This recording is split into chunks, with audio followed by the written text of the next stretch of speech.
Les obligations principales du responsable du traitement.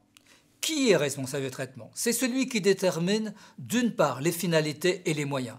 Cela peut être une entreprise privée ou publique, un organisme ou un service. C'est le responsable du traitement qui a en charge les formalités préalables. Quelles sont ces formalités? L'idée générale, c'est que chaque responsable de traitement doit procéder à un inventaire des traitements qu'il opère et des formalités préalables traduisent les conséquences de cet inventaire, avec une summa divisio, les déclarations et les autorisations. Le régime des déclarations, c'est le régime général, avec certains éléments subséquents, c'est-à-dire la possibilité que pour des traitements très généraux, il y a une exclusion des formalités préalables. Il en est ainsi de la paie dans le secteur privé ou de la comptabilité.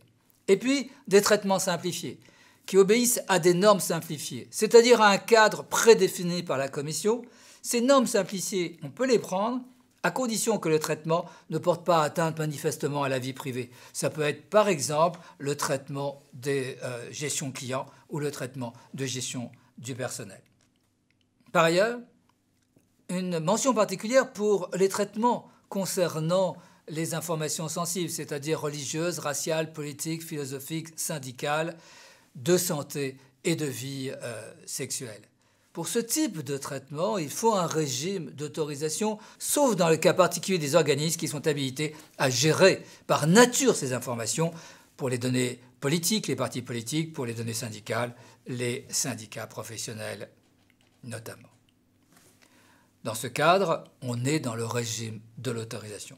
Et puis pour certains traitements, comme le numéro de sécurité sociale ou la biométrie, il faut un système d'autorisation obtenu auprès de la Commission nationale informatique et liberté.